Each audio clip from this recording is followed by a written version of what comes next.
Hello, book friends. We're going to talk about Creation Lake by Rachel Kushner. This is my 11th Booker book.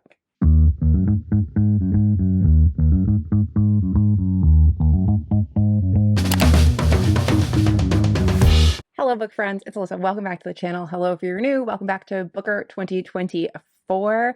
We are rounding home base on Booker 2024. I can't even talk. We're rounding home base on Booker 2024. Does that make sense? I don't even know anymore. I have 3 reviews to film for you, and we're done. I have margaritas coming from the Mexican place, so I can celebrate officially the end of Booker when we are done. But let's just dive in with my thoughts on Creation Lake. So if you subscribe to my Substack, or you read my Substack, even if you're not subscribed, you will already know that I don't particularly like this book. I think that I'm very confused as to why this is on the list, like a few things that are on this list, because I don't think it's very good at all.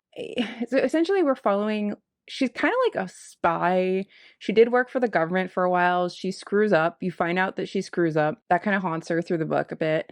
And she definitely has some emotional things she has to work through with that. Then she ends up being sort of like a private spy, let's call it that. But she's also kind of borders on being Antifa, kind of like, where she she kind of goes into these like eco-terrorist, like warrior kind of groups and sets them up for failure in a lot of ways. So she'll try to push them to do something actionable, basically, so that whoever has hired her or the government can like take steps against the people. She ends up following and infiltrating this group in France of protesters that are following this guy who sends all these emails about Neanderthals in like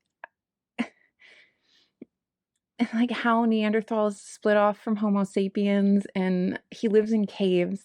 Eventually she sort of becomes like almost like a Stockholm syndrome, like she sort of starts to empathize with him, and he also kind of gets split off from his main group, like it kind of runs away from him a little bit.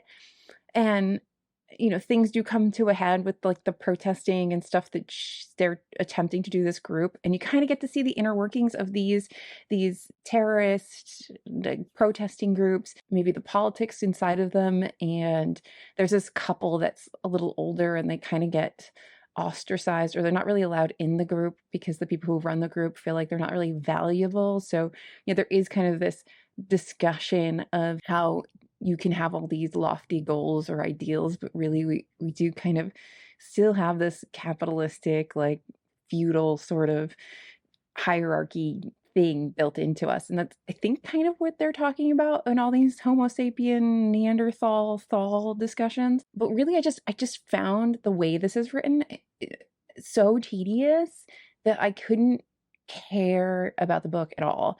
So it's written in first person, and our spy narrator is just infuriating. She's constantly talking about her boobs. She's constantly talking about how hot she is. She's constantly talking about all these things that just make me want to like reach into the book and strangle her. And I can't care about everything else that's going on because she's so insufferable. And perhaps she's supposed to be insufferable, but I wish it was done in a way that didn't detract from whatever else is supposed to be going on in this story. And I'm very curious to see what other people think of it. I have one friend that says that they really enjoy it, and they don't mind the spy lady being insufferable because they've read all of Ian Fleming and James Bond, and if you can do that, then you can read this. I don't know if this is actually supposed to be some sort of response to that kind of novel. I don't know. I really couldn't, I just couldn't get into it at all. So I'm very curious to see how this is received by others. I've also never read any other Rachel Kushner, so I'm curious to see if this is like her other novels. So if you've read a bunch of stuff from her, if you could tell me if this, once you've read it, if you haven't read it already, if it follows what is normal for her. But yeah, I feel like it hits a lot of topics that are relevant today, but I don't think it does it in any new, novel, or fun way. So I didn't like it. I didn't like it. I don't have a lot to say on it. I'm not going to try to stretch this out. There's no point in doing that. I have margaritas coming. I got to get through these reviews. So yeah, I think I'm just going to stick this near the bottom of the list. I think honestly, I think I may have liked Orbital more than this. At least there were moments in Orbital that I could pull out and care about, but like this was just wasn't it, folks. Not for me. And maybe I missed something, but I don't think I did. I just don't think it's good. I don't think it was good. I don't know why it's on this list. It's not out yet, so I'm not even gonna be able to have a lot of people to talk to about this. But thank you to Scribner for sending me the e-arc so I can at least review it in time for, the shortlist announcement. But I didn't. Not for me, folks. Anyway, if you read it, let me know your thoughts in the comments. Tell me if you also hated this spy lady. She goes by Sadie, but she also goes by other names. I think like Amy in the book. So I don't know what to call her because I don't really know if I know what her real name is. She does sort of go into retirement and seems to like patch up whatever emotional thing she has from losing this job, from the fallout with the no longer being like a government worker. But I don't know. I think I was just way too disconnected because of this being first person that I just couldn't care.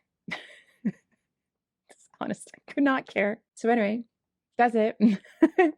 Like and subscribe. I'll see you in my next review. Bye.